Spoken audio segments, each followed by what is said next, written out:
There's going to come a time when you want to cross-reference another part of a document in Microsoft Word. Let's say we want to cross-reference this heading here, abbreviations. And we could write it out manually, and we could say that it is on page 5. But because it's manual, if things move around, other pages are added, the abbreviation's title maybe is changed, etc., we'll have to go back and update it ourselves. It would also be really nice if this was a clickable link, especially in a big document, so that we could easily and quickly go to the section we're talking about. So let's talk about the cross-reference feature in Microsoft Word. Let's look first of all at where we'll find that and what kind of things we can cross-reference. So we're going to go up to the References tab, and over here inside the Captions section, we've got the cross-reference menu. So a couple of important things here. Let's take a look first of all at the reference type. Here's all the things we can cross-reference. A numbered item, which is essentially whenever we've used numbered points in the document.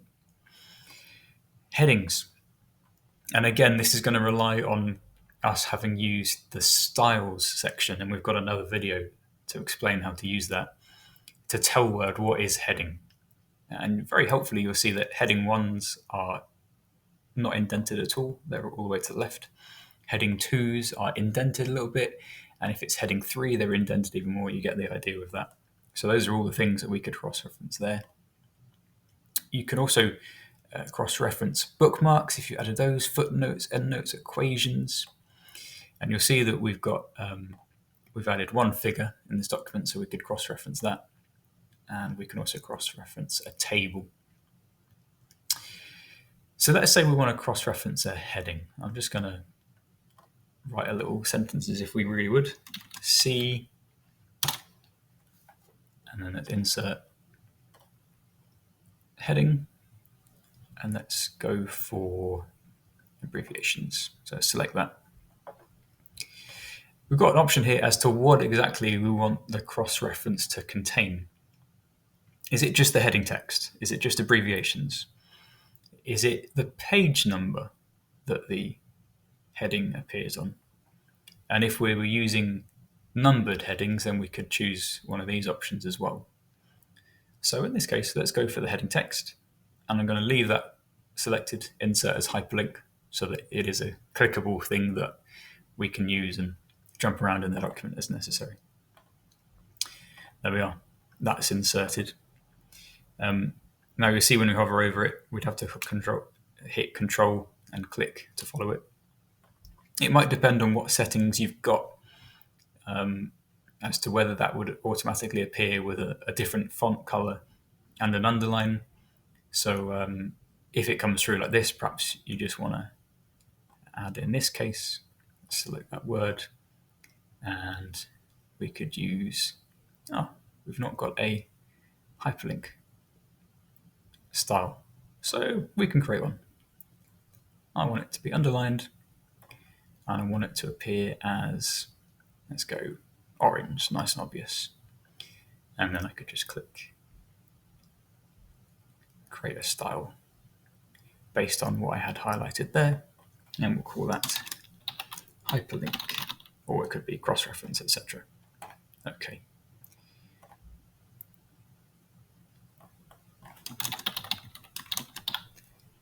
Cross-ref. Lovely. Okay. Now, let's say, let's give another example.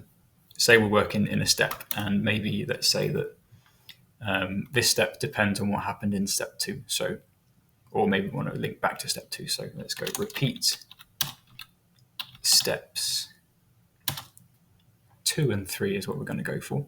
But instead of doing it manually, I want to use the cross-reference feature to make sure that if I add other steps or things move around, it will update automatically.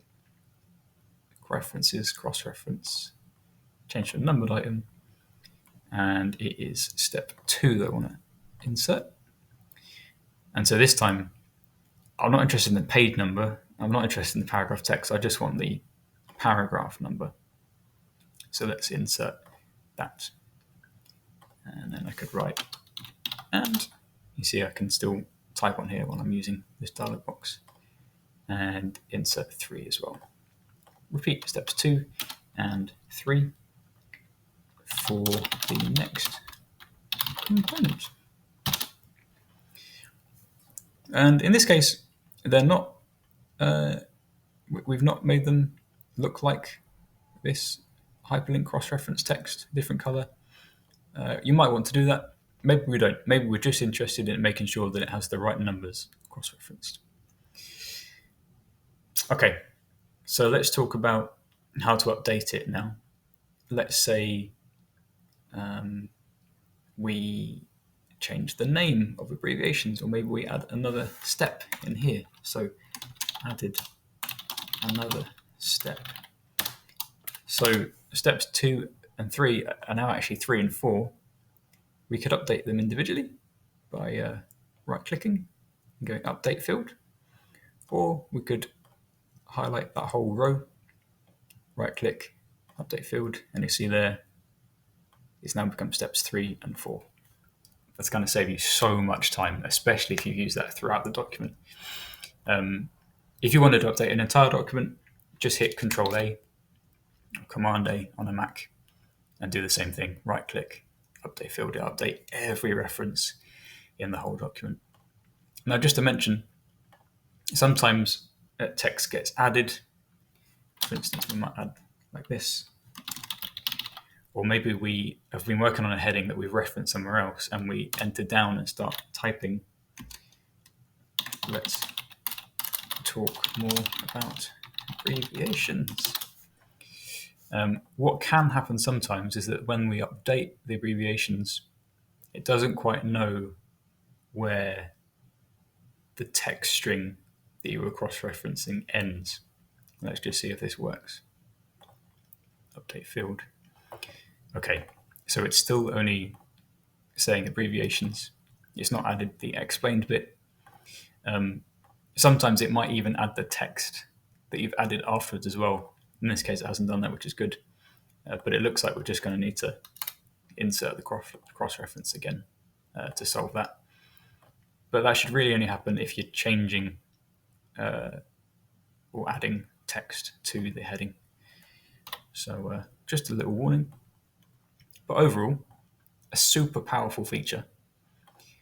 And I hope that helps you.